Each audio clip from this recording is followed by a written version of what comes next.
आज राष्ट्र को ये आधुनिक स्टील की इकाई समर्पित करते हुए मैं गर्व महसूस कर रहा हूं।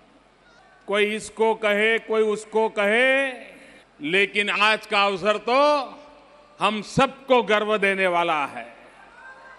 अभी मैं आदरणीय मुख्यमंत्री जी को सुन रहा था। उन्होंने बहुत ही अच्छी बात बताई और उन्होंने कहा कि केंद्र और राज्य हम मिलकर के जितना काम करेंगे, देश उतना तेजी से आगे बढ़ेगा। भारत के संविधान में फेडरल स्ट्रक्चर तो दिया है, लेकिन दुर्भाग्य से आजादी के बाद कई वर्षों तक केंद्र और राज्य के संबंधों में हमेशा तनाव रहा। केंद्र में बैठे हुए लोग मानते थे हम कुछ खास है और राज्यों को वो कुछ गिनते ही नहीं थे। मैं भी बहुत लंबे अरसे तक राज्य का मुख्यमंत्री रहा हूं और इसलिए मुझे भली भांति पता है कि केंद्र का राज्यों के साथ ये व्यवहार देश का भला नहीं करेगा। और इसलिए हमने आते ही एक बहुत बड़ा परिवर्तन लाया। कोऑपरेटिव फेडरलिज्म की बात कही, कोऑपरेटिव कॉम्पिटिटिव फेडरलिज्म की बात कही, नीति आयोग का निर्माण किया और अब दिल्ली अकेला देश नहीं चलाएगा। अब देश एक खंभे पर नहीं, सभी राज्यों का एक एक खंभा मिलाकर के 30 खंभों पर देश आगे बढ़ेगा। ये हमने सोचा है।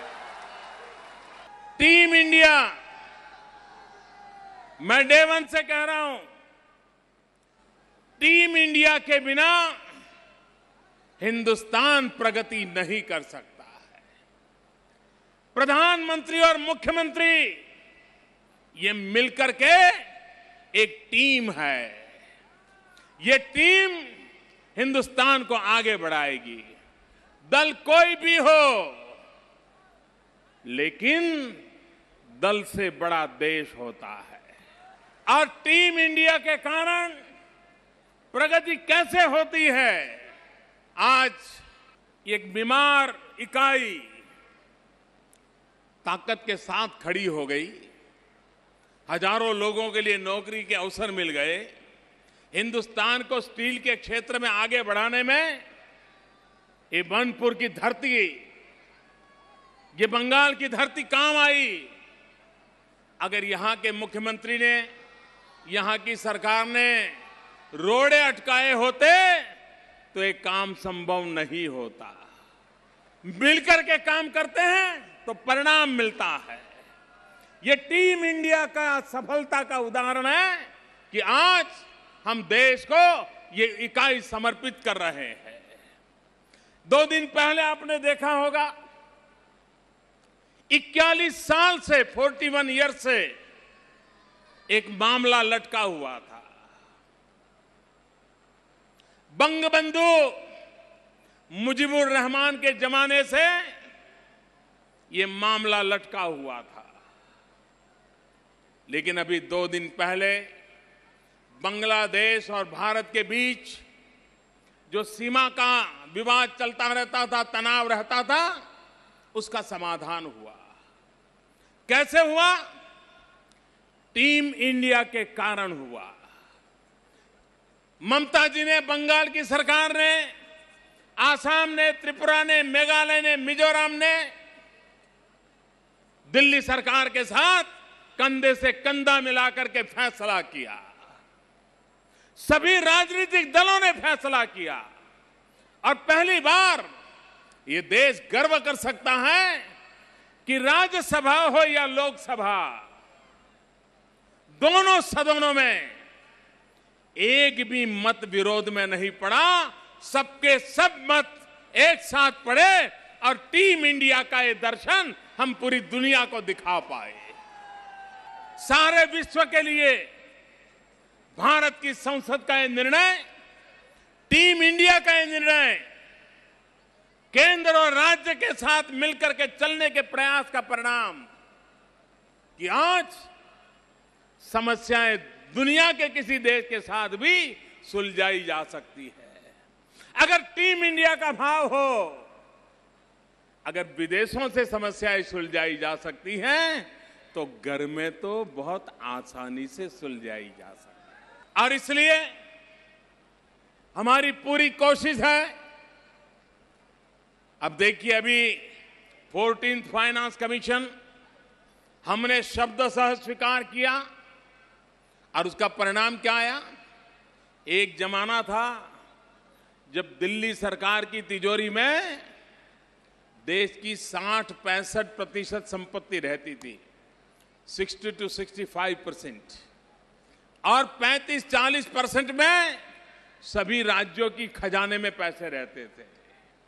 हमने आने के बाद जो फैसले किए, उसका परिणाम ये आया है कि आज हिंदुस्तान का तो टोटल जो खजाना है, उस खजाने का 62% राज्यों के खजानों में और सिर्फ 38% दिल्ली के खजाने में है।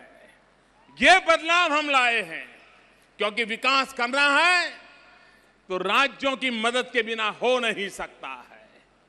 विकास करना है तो राज्यों और दिल्ली मिलकर के काम करेंगे तभी संभव होता है। और इसका ये उदाहरण है, ऐसे बहुत उदाहरण बन सकते हैं जिसको लेकर के हमारा चलने का प्रयास है। और मैं मानता हूं, हिंदुस्तान का जो नक्शा देखें तो मैं पहले दिन से ही मानता हूं कि भारत के विकास में सामाजिक स्तर पर असंतुलन है, आर्थिक स्तर पर असंतुलन है, शैक्षणिक स्तर पर असंतुलन है, लेकिन साथ साथ भौगोलिक स्तर पर भी असंतुलन है। हिंदुस्तान का पश्चिमी किनारा देखिए, केरल हो, कर्नाटक हो, गोवा हो, महाराष्ट्र हो, राजस्थान हो, दिल्ली हो, हरियाणा हो, पंजाब हो, आपको पश्चिमी छोर पे आर्थिक गतिविधि तेज नजर आती है। लेकिन हिंदुस्तान का पूर्वी क्षेत्र उपेक्षित रहा। हिंदुस्तान के पूर्वी क्षेत्र, चाहे पूर्वी उत्तर प्रदेश हो, चाहे बिहार हो, चाहे बंगाल हो, उड़ीसा हो, चाहे आसाम हो, चाहे नॉर्थ ईस्ट हो, बहुत ही शक्तिशाली राज्य है। यहां के लोग सामर्थ्यवान हैं, प्राकृतिक संपदाओं के भंडार भरे पड़े हैं, लेकिन फिर भी विकास के दौर में पीछे रह गए। अगर भारत मां को हमें भव्य रूप से देखना है तो भारत मां का एक अंग अगर बीमार होगा तो भारत माता कभी मजबूत नहीं हो सकती है। और इसलिए हमारा सपना है हिंदुस्तान के पूर्वी हिस्से को सबसे अधिक ताकतवर बनाना, हिंदुस्तान के पश्चिमी छोर की बराबरी में लाके खड़ा कर देना। और अगर बंगाल मजबूत नहीं बनता, कोलकाता मजबूत नहीं बनता, तो हिंदुस्तान का पूर्वी हिस्सा भी मजबूत नहीं हो सकता है। और इसलिए मां भारती को मजबूत बनाने के लिए भारत के इस भूभाग को भी ताकत देने की आवश्यकता है। सेकंड ग्रीन रिवॉल्यूशन, हम सपना तो देख रहे हैं, लेकिन ये सेकंड ग्रीन रिवॉल्यूशन कहां होगा? मैं साफ देख रहा हूं, सेकंड ग्रीन रिवॉल्यूशन के लिए सबसे अधिक उर्वरा भूमि कहीं है, सबसे अधिक ताकत कहीं है, तो वो पूर्वी हिंदुस्तान में है। चाहे पूर्वी उत्तर प्रदेश हो, चाहे बिहार हो, उड़ीसा हो, बंगाल हो, आसाम हो, नॉर्थ ईस्ट हो। विपुल मात्रा में पानी है, जमीन भी बहुत मात्रा में है, अगर किसानों का कल्याण करना है, देश का पेट भरना है, तो हिंदुस्तान की सेकंड ग्रीन रिवॉल्यूशन इसी धरती पर केंद्रित करके किया जा सकता है और आने वाले 5-10 साल में सारा गांव का आर्थिक जीवन बदला जा सकता है। और हम इस विजन के साथ देश को नई ऊंचाइयों पर ले जाने के लिए प्रयास कर रहे हैं। आप जानते हैं 2014 के ये दिवस चुनाव के दिवस थे। चारों तरफ राजनीतिक दल एक दूसरे पर हमला कर रहे थे। हम भी बंगाल में आए थे, हम भी हमला कर रहे थे और लोग हम पर हमला कर रहे थे। लेकिन विचार क्या आते थे? 2014 के फरवरी, मार्च, अप्रैल अखबार देख लीजिए, एक ही बात आती थी, कोयले का घोटाला, 1,76,000 करोड़ का घोटाला, स्पेक्ट्रम का घोटाला, पनडुब्बी का घोटाला, पानी में घोटाला, जमीन पे घोटाला, आसमान में घोटाला, घोटाले ही घोटालों की खबरें हम पूरी देर सुनते आते थे। भाइयों बहनों, आज 1 साल हो गया दिल्ली में नई सरकार को। अखबार में खबर आती है तो क्या आती है? कोयले के घोटाले की खबर नहीं आती है। खबर आती है तो कोयले की नीलामी की खबर आती है। और 1,76,000 करोड़ के घोटाले को निकल करके आज 3 लाख करोड़ रुपया सरकारी खजाने में जमा होने का खबर आता है। भाइयों बहनों, अगर विश्वास के साथ काम किया जाए, ये कोयले की खदानें कहां है? हिंदुस्तान के पूर्वी इलाके में है। जिसके पास इतनी प्राकृतिक संपदा हो, ये राज्य गरीब नहीं रहना चाहिए। और इसलिए हमने नीतिगत परिवर्तन किया। हमने कहा कोयले की खदानों का ऑक्शन होगा। पहले क्या होता था? किसी नेता के घर से चिट्ठी आती थी कि ये कोयले की खदान उसको दे दो, और किसी को पूछे बिना दे देते थे। सरकारी खजाने में एक नया पैसा नहीं आता था। ये सारा हमने बंद कर दिया, पुराना खत्म कर दिया, ऑक्शन किया और ये भी तय किया कि ऑक्शन में जो पैसा आएगा, कोयले के ऑक्शन में जो पैसा आएगा, वो पैसा दिल्ली की तिजोरी में नहीं, उस राज्य के खजाने में जाएगा, ताकि वो सरकार राज्य का भला कर पाए, राज्य का भला कर पाए। इसका लाभ पश्चिम बंगाल को भी मिल रहा है, झारखंड को मिल रहा है, छत्तीसगढ़ को मिल रहा है। जहां जहां पर कोयले की खदानें हैं, उन राज्यों को मिल रहा है। पहली बार गरीबों के लिए काम करने वाली सरकार ने एक बड़ा महत्वपूर्ण निर्णय किया। हमारे देश में खनिज संपदा हो, कोयला हो, ज्यादातर जहां आदिवासी लोग रहते हैं उस इलाके में है, जंगलों में है। कोयला तो जाता था, खनिज संपदा जाती थी, लेकिन उस जिले के गरीबों का, आदिवासियों का भला नहीं होता था। हमने तय किया है उन जिलों में एक फाउंडेशन बनाया जाएगा। इस रॉयल्टी का कुछ हिस्सा उस फाउंडेशन में डाला जाएगा और वो पैसे उस जिले के नागरिकों की भलाई के लिए होगा। चाहे उनको शिक्षा देनी होगी, आरोग्य देना होगा, घर देना होगा, पानी पहुंचाना होगा, ये पैसे उनके लिए खर्च आएंगे। अभी मुझे छत्तीसगढ़ के मुख्यमंत्री मिले थे, उन्होंने बड़ी मजेदार बात बताई। उन्होंने कहा, साहब ये खदानों की रॉयल्टी से आने वाले पैसों से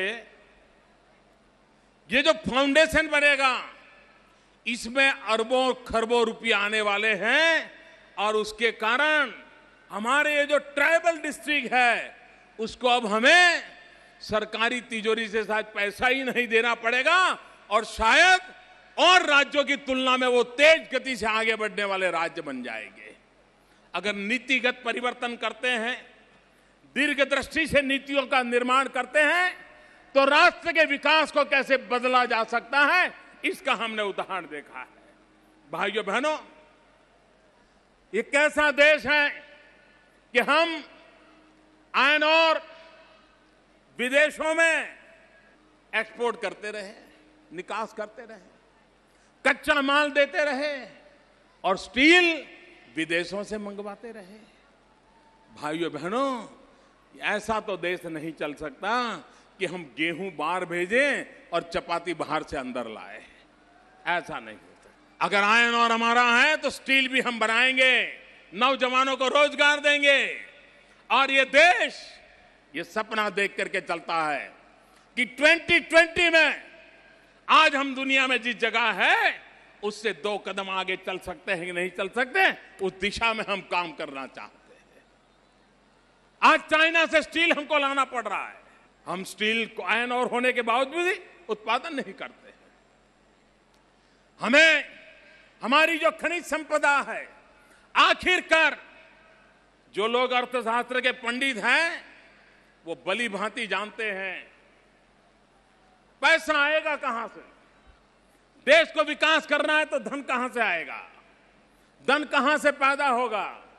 3 प्रमुख जगह हैं, 3 प्रमुख जगह हैं जहां से पैसा ज्यादा से ज्यादा आने की संभावना है। एक, हमारी उर्वरा भूमि से हम जितना ज्यादा मूल्यवान उत्पादन करें। दूसरा, हमारी खनिज संपदा, उसमें वैल्यू एडिशन करके, मूल्य वृद्धि करके, उसमें से हम नए प्रोडक्ट बनाएं, हमारे खजाने में पैसा आता है। और तीसरा, 125 करोड़ देशवासियों की ताकत, उनका हुनर, हमारे नौजवानों की स्किल, हमारे नौजवानों की बुद्धि, हमारी ज्ञान शक्ति, हमारी कौशल्य शक्ति, वो रुपयों को पैदा कर सकती है।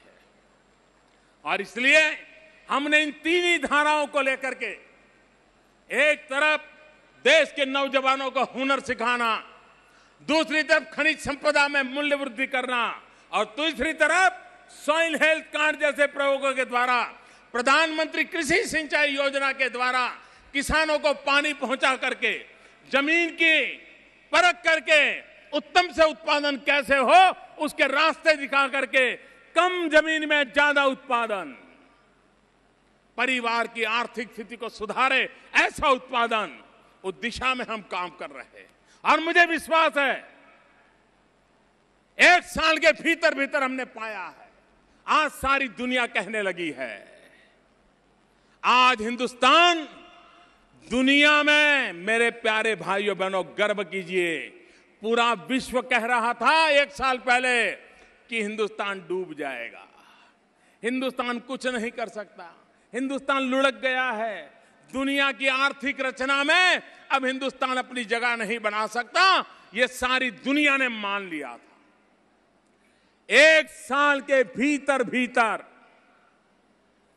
पूरा विश्व एक स्वर से कह रहा है, IMF हो, वर्ल्ड बैंक हो, मूडीज हो, हर कोई, दुनिया की जितनी रेटिंग एजेंसी है, सारी रेटिंग एजेंसी कह रही हैं भारत आज दुनिया का सबसे तेज गति से आगे बढ़ने वाला देश बन गया है। दुनिया का सबसे तेज गति से आर्थिक विकास करने वाला देश बन गया है। भाइयों बहनों, मजबूत नींव रख दी गई है 1 साल के भीतर भीतर, और मजबूत नींव को देख करके दुनिया कहने लगी है कि विश्व की अर्थरचना में भारत तेज गति से अपनी जगह बना रहा है। भाइयों बहनों, खास करके नौजवानों को रोजगार देना है, गरीबी के खिलाफ लड़ाई लड़नी है, नौजवानों की ताकत से लड़नी है। सरकार और जनता साथ मिल करके चलें तो हम कैसा परिवर्तन ला सकते हैं, इसका यह उत्तम उदाहरण है। मैं चाहता हूं बंगाल भी विकास की नई ऊंचाइयों पर पहुंचे और जो बंगाल का भव्य इतिहास था, पूरे हिंदुस्तान की आर्थिक जोर बंगाल के हाथ में हुआ करती थी। देश को आर्थिक ताकत देने का काम कभी बंगाल किया करता था। वो ताकत फिर से मिलेगी। बंगाल बहुत आगे बढ़ेगा, पूर्वी हिंदुस्तान को आगे बढ़ाएगा। इतना ही नहीं, पूर्व के देशों के साथ हमारे संबंधों को मजबूत बनाने में बंगाल की आर्थिक ताकत बहुत काम आने वाली है। इसलिए राष्ट्रीय कारणों से, अंतर्राष्ट्रीय कारणों से पूर्वी दुनिया की ओर आगे बढ़ने के लिए जब हमारी एक्ट ईस्ट पॉलिसी है, तब बंगाल की एक बहुत बड़ी अहम भूमिका है। और मुझे विश्वास है कि टीम इंडिया की ताकत, केंद्र और राज्य की मिलकर के आगे बढ़ने की ताकत हमारी सारी सपनों को पूरा करने में काम आएगी।